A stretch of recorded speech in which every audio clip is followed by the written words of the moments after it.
To help us answer questions like how unusual is a particular value, or to help us compare values that have different units of measure, we're going to use what's called a z-score. So a z-score is a measure of relative standing, and it's basically a number that is a standard value and it has no unit, and it's a number that tells us how many standard deviations a given value is from the mean. So basically, it tells us how far away a value is compared to the mean.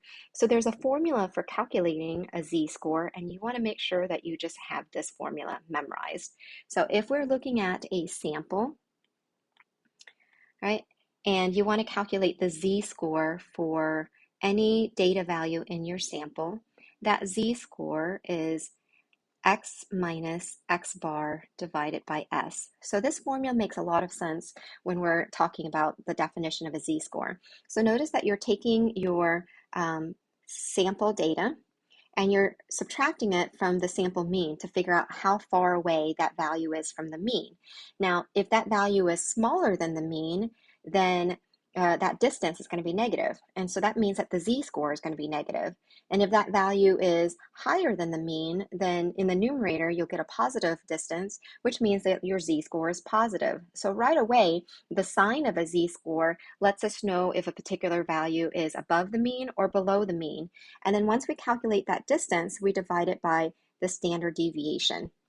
So that's the formula for calculating the z-score if you have a sample.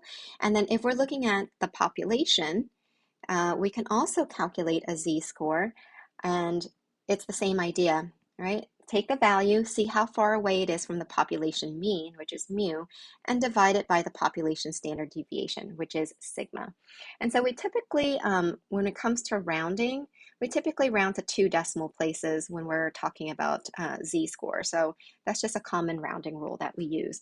So some important properties about a z-score, again, it is the number of standard deviations that a particular value is from the mean, and we express it as a number with no units of measure. So for example, if we're collecting data about pulse rates, which is measured in beats per minute, when you calculate a z-score for a particular pulse rate, we would not use the unit beats per minute, okay? So it is completely unitless.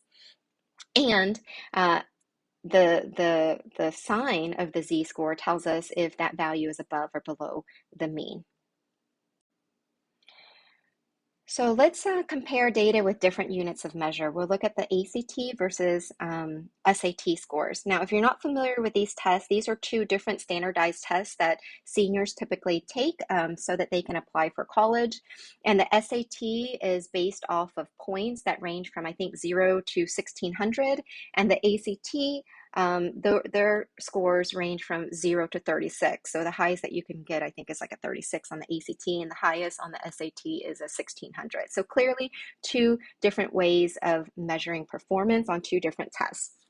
So here we're told that the national average on the SAT was 1,083 points. So that means that for this particular given year, out of all the students who took the SAT, the average SAT score was 1,083 points. So here we actually have data from the population. And then it had a standard deviation of 194 points. Now, for the ACT, for every single student who took the ACT for that same year, the average was 20.8 points with a standard deviation of 4.5 points. So what I like to do, and I encourage my students to do this as well, is anytime that you have information like this, write it down to the side. So jot down some notes off to the side here, SAT scores versus ACT scores, and then write down all the information that you have using the correct notation. So again, because we have population parameters here, I'm going to use mu and sigma. So the mean SAT score was a 1083 with a standard deviation of 194 points. And then for the ACT, the mean mu was 20.8 points with a standard deviation of 4.5 points. So now we can take a look at question A. Let's suppose that you took the SAT and your SAT score was a 1200, okay? And your friend, right, who took the ACT had a score of 23 points. So now, if we want to compare you against your friend to see who is smarter, so notice I'm putting smarter in quotation marks here, how can we compare based on your standardized test when you guys both took a different test or when you guys each took a different test? So to answer that question, what I need to do is I need to take each of your scores and standardize them so that I can see who performed better compared to how students did on average for each exam. So on the SAT, we would want to calculate your z-score. So your z-score, remember that formula is x, see how far away your value is from the population mean, and divide it by the population standard deviation. So here, that would be 1200, right, minus 1083. So you definitely scored higher than the average score. So we know that our z-score is going to be positive, and divide it by 194. So that gives us a z-score of positive 0.6. So you have your SAT score of 1200 is 0.6 standard deviations above the mean, okay? Now let's calculate your friend's z-score. So we're going to do the same thing, but this time we need to use the parameters for the ACT. So the z-score for your friend is going to be 23 minus 20.8 divided by 4.5, which also gives us a positive standard or positive z-score of 0.46 standard deviations above the mean. Okay, so here, all right, your z-score is slightly higher than your friend's z-score. So this means that you perform slightly better than the average student who took the ACT, and your friend scored, right? He also did better than the average student, but you did a little bit better, okay? All right, so let's take a look at question B. Now let's consider a person who scored a 1500 on the SAT. So we're looking at the SAT again, where this person scored a 1500. Right? What can we say about a person who scored a 1500? So here, let's go ahead and calculate this person's standard deviation. How much better did this person do than the average student who took the SAT? So again, we will see how far away that is from the population mean, divide it by the population standard deviation, and this person's z-score is positive 2.5. So positive 2.5 standard deviations above the mean. Okay, so notice here that because 2.5 is 2.15 is more than 2 standard deviations above the mean.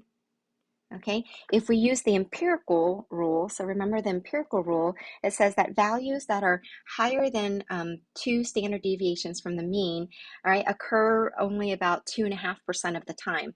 So this means that this student is in the top 2.5%. And so this is significantly high, right? And so because it's significantly high, we would say that this student is probably well, we don't know if they're smart enough or not, but we know that they did really well on the SAT and could probably apply to go to Harvard. Okay. All right, so now let's take a look at what do we mean when we say that values are significantly low or significantly high. So we use the criterion that a value is significantly low if it has a z-score that is less than or equal to 2 to negative 2, and then it is considered significantly high if that value has a z-score that is greater than or equal to 2. And again, if we use the empirical rule as a rule of thumb here, values that are more than 2 standard deviations away from the mean have a very low probability or likelihood of occurring. So when they do occur, we say that they are significant. Okay, so let's suppose that someone takes a test like the SAT, right? And we use it to see if students are prepared for college. So again, using the same information on the SAT, the mean SAT score was 1083 with a standard deviation of 194 points. Let's identify test scores that would be considered significantly low or significantly high. So what SAT score would we consider to be unusually high or unusually low? So to answer this question, the first thing that you want to do is draw this bell-shaped curve. And the reason why I'm drawing a bell-shaped curve is because SAT scores are normally distributed. And it makes sense that SAT scores are normally distributed because we expect the majority of the students, right, so we expect most students to score close to the mean score. And then of course, you're gonna have students who score higher and students who score lower than that mean value, but there are gonna be fewer students who score really high and fewer students who are gonna score really, really low. So it follows that normal distribution. Okay, so let me erase these frequency bars that I drew in here. And then let's draw the distribution for SAT scores and show SAT scores that are 1, 2, and 3 standard deviations above the mean and 1, 2, and 3 standard deviations below the mean. Okay, all right, so at the mean, our SAT score is 1083. Okay, and then if we go 1 standard deviation above, that's 1083 plus 194, which gives us an SAT score of 1277. Okay, and then if we subtract 194 from the mean, that's going to give us an SAT score of 889. So SAT scores that are 1 standard deviation from the mean are scores that are going to be between 889 and 1277. And so if we're using the empirical rule here, that tells us that approximately 68% of students who took the SAT score will have scores between 889 and 1277. Okay, now let's figure out what SAT score would be 2 standard deviations above and below the mean. So again, you can start with 1277 and add another 194 to give us an SAT score of 1471. And then you can take 889 and subtract 194, and that will give us an SAT score of 695. So if we take a look at SAT scores from 695 to 1471, those are SAT scores that are 2 standard deviations from the mean. And again, if we're using the empirical rule here, the empirical rule says if we go out 2 standard deviations, all right, we'll capture about 95% of the data. So this means that approximately 95% of students who took the SAT will have scores that range between 695 and 1471. And then if we go out 3 standard deviations, so that's 1471 plus 194, that gives us 1665 on the right. That is that SAT score is 3 standard deviations above the mean, and then an SAT score of 501 is 3 standard deviations below the mean. Okay, so again, using the empirical rule, we say that values that are beyond 2 standard deviations, we will have captured. So we will have captured almost all of the data values. So 99.7, or that might as well be 100%. Okay, so we will have captured almost all of the data values between 501 points and 1,665 points on the SAT. Okay, so values that are significantly low are going to be SAT scores that are 2 or more standard deviations below the mean. So 2 or more standard deviations below the mean means SAT scores that are below 695. So scores less than or equal to 695 are significantly low.